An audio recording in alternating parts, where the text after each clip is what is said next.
آج ہم کہانی سنیں گے آپ سے پاکستانی فلم انڈسٹری کی ایک بڑی کمال اداکارہ، اور دنیا ان کو ریما خان کے نام سے جانتی ہے. سنائیں گے کہانی آج. آپ نے ریما خان کا نام لے کر مجھے ڈپریشن میں مبتلا کر دیا. کیوں؟ اور میں آپ کو صحیح بتاؤں کہ مجھے ایسا لگتا ہے کہ میں یہ کام چھوڑ دوں، اس لیے کہ میں نے اپنی پوری زندگی جو گزاری ہے پاکستان فلم انڈسٹری میں، میری جوانی بھی وہیں گئی، میرا پوری زندگی ایک قسم کی چلی گئی.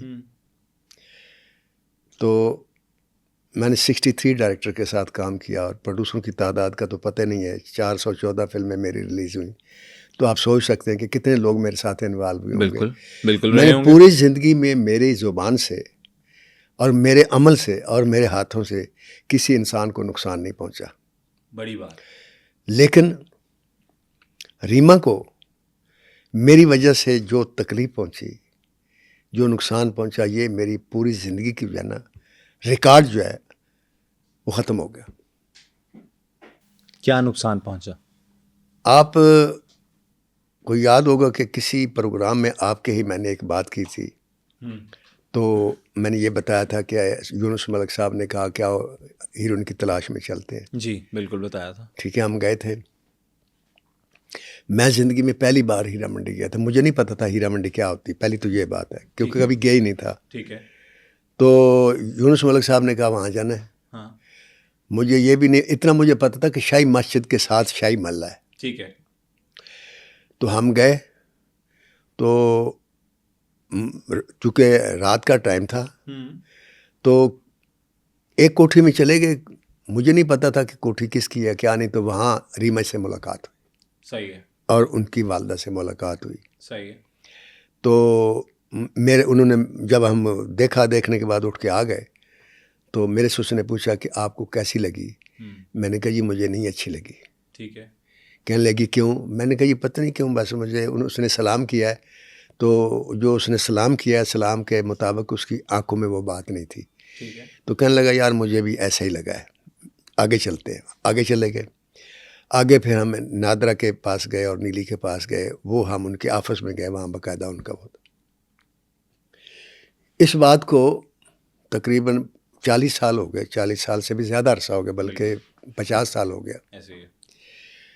تو آپ نے وہ سوال کیا جب، تو اس سوال کے ضمن میں جب میں اس کا جواب دینے لگا تو میں یہی سمجھا کہ ہم ہیرا منڈی جب گئے تھے جہاں ہم نے نیلی اور نادرا کو تلاش کیا تو شاید ریما بھی ہیرا منڈی کی تھی، اور میں نے یہی کہہ دیا. ہاں. آپ کو یاد آ گیا کچھ؟ مجھے یاد آیا، آپ نے بالکل یہی کہا تھا. لیکن جس وقت میں پروگرام کر کے چلا گیا مجھے نہیں احساس ہوا. تو مجھے ایک کال آئی میرے دوست کی، وہ میرا پروڈیوسر بھی ہے. تو اس نے کہا ناصر صاحب یہ آپ نے یار کیا بات کی ہے؟ میں نے کہا کیا ہوا؟ آج آپ نے یہ ریما جی کے بارے میں یہ بات کی. میں نے کہا کیوں؟ کہتا وہ وہاں کی تو نہیں تھی. میں نے کہا یار میں تو گیا تھا، مجھے اس نے کہا تھا ہیرا منڈی جانا. میں سمجھا وہ جہاں بھی مجھے لے گیا وہ ہیرا منڈی ہے. میں نے تو ہیرا منڈی کبھی دیکھی نہیں، نہ کبھی، اور اس کے بعد بھی میں زندگی میں نہیں گیا. اچھا. لیکن وہ علاقہ جہاں پر آپ سے وہ علاقہ جو ہے اتنا سر مجھے پتا تھا کہ شاہی مسجد کے سامنے ہے، اس کو شاہی محلہ کہتے ہیں. ٹھیک ہے. تو ہم تو ادھر سے گئے تھے نا سیکریٹریٹ کی طرف سے. ٹھیک ہے. تو مجھے تو نہیں پتا کہ اب آپ مجھے کہتے ہیں آؤ یار چلتے ہیں، مثال کے طور پر انارکلی میں چلتے ہیں. آپ مجھے لے جاتے اور ایک بازار میں داخل ہوتے تو میں تو اس کو انارکلی سمجھوں گا. ہو سکتا ہے وہ پرانی انارکلی ہو. صحیح ہے. ہو سکتا ہے وہ کوئی اور ہو. ٹھیک ہے. تو میں یہی سمجھا، وہی اس وقت کی بات ذہن میں تھی. اور اس کے بعد کبھی زندگی میں نہ میں نے کسی آرٹسٹ کے بارے میں، ہاں تب پتہ ہوتا ہے جب کسی کو قریدا جاتا ہے. میں نے پاکستان فلم انڈسٹری کے ہر ہی ان کے ساتھ کام کیا. میں نے کبھی ان کے گیٹ سے آگے کی لائف کو کبھی نہیں چھیڑا، نہ کبھی پوچھا. صحیح ہے. جن کے ساتھ بہت اچھے قریبی مراسم بھی تھے، مثلا آسیہ بیگم کے ساتھ، ریما بیگم، اپنا ریشم کے ساتھ، سیما جی کے ساتھ، انجمن کے ساتھ بہت قریبی مراسم تھے. ریما جی واحد آرٹسٹ ہیں جن کے ساتھ میری بے تکلفی یا کوئی پرسنل بات نہیں ہوتی تھی کبھی بھی. باقی سب کے ساتھ ہوتی تھی. ٹھیک ہے. لیکن ان سے بھی کبھی نہیں پوچھا کہ آپ کہاں سے آئی ہیں، کدھر سے آئی ہیں، کیسے آئی ہیں، کیونکہ یہ میرا مسئلہ نہیں ہے. میرا مسئلہ صرف اتنا ہوتا ہے کہ جو میرے سامنے آدمی ہے وہ میرے ساتھ کیسے ڈیل کر رہا ہے. صحیح ہے. تو سب سے پہلے اس پروگرام کو شروع کرنے سے پہلے میں دست بستہ ہاتھ جوڑ کر آپ لوگوں کے سامنے اور پورے جو میرے لسنر ہیں ان کے سامنے معافی مانگتا ہوں ریما جی سے کہ وہ خدا کے لیے مجھے معاف کر دیں. میں نے ایسی بات کی جس کی میرے پاس کوئی تحقیق نہیں تھی. بالکل. اور یہ اللہ کے حکم کی بھی میں نے خلاف ورزی کی کہ اللہ نے کہا ہے کہ سنی سنائی باتوں پر یقین نہ کرو. یہ کلام پاک میں ایسا ہی ہے. تحقیق کر لیا کرو. تحقیق کر لو. خبر کو آگے پھیلانے سے پہلے. بالکل صحیح. میں نے تحقیق کیے بغیر یہ خبر پھیلا دی. اس کے بعد پھر میں نے اپنے دوست سے کہا یار گوگل پہ مجھے ریما کو تلاش کر کے دو. مجھے تلاش کرنا نہیں آیا تو اس نے مجھے تلاش کر کے دیا. تو وہاں مجھے پتہ چلا, اتنا مجھے پتہ تھا یہ پٹھان فیملی سے, یہ مجھے پتہ تھا. صحیح ہے. تو وہاں مجھے پتہ چلا کہ یہ بچی تو قزل باش فیملی سے تعلق کرتی ہے, پٹھان. ہاں جی. تو اس سمینہ اس کا نام ہے. اصل نام سمینہ. اصل نام سمینہ ہے. 4 بہن بھائی تھے, لاہور میں ہی پیدا ہوئی. اور غربت کا یہ عالم تھا کہ اسکول میں جاتی تھی, فیس نہیں دے سکی اور اسکول سے نکال دی گئی. تو جو اس بازار میں رہتی ہے وہاں غربت تو نہیں ہوتی, وہاں سب کچھ ہوتا ہے, غربت نہیں ہوتی. 2 چیزیں نہیں ہوتی وہاں, ایک غربت نہیں ہوتی, ایک غیرت نہیں ہوتی, باقی سب کچھ ہوتا ہے. ایک بچی جو اسکول سے نکال دی گئی وہ کوئی تو وجہ ہوگی نا, تو غربت تھی نا وہاں. بالکل. تو غربت تو شرافت کے ساتھ ساتھ چلتی ہے نا. ایسے ہی ہے. تو جو سر اس معافی کے بعد میں اب آتا ہوں ریما جی کی طرف کہ وہ سمینہ نام لے کر پیدا ہوئیں. صحیح ہے.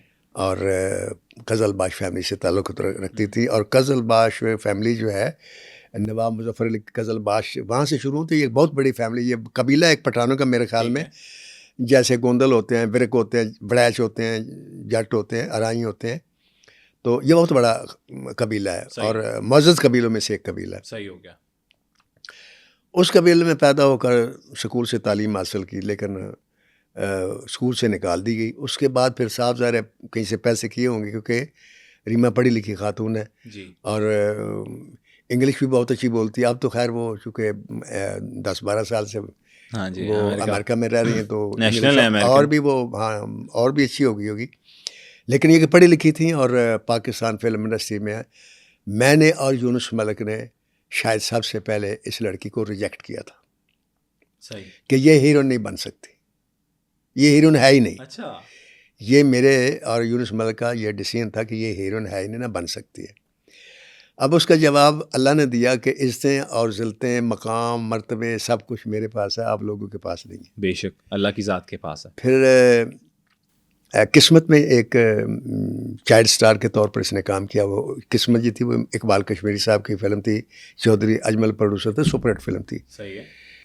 تو اس کے بعد پھر 1990 میں جاوید فاضل نے ان کو دریافت کیا, ان کو لیا. سید نور صاحب رائٹر تھے. صحیح. بلندی بنی فلم, ہاں بڑی مشہور زمانہ. ایسی سپر ہٹ ہوئی کہ وہ کچھ لڑکیاں تو ایسی ہیں نا جو پہلی فلم سے تھوڑا پیچھے چلی جاتی ہیں, جیسے انجمن کی پہلی فلم بھی فلاپ ہوئی اور آسیہ کی فلمیں بھی فلاپ ہوئیں اور سائمہ کی فلم جو تھی وہ بھی فلاپ ہوئی. یہ تو پہلی فلم سے کو بھر کر سامنے آ گیا اور سپر سٹار ہو گئی ایک پہلی فلم سے. کیا بات ہے.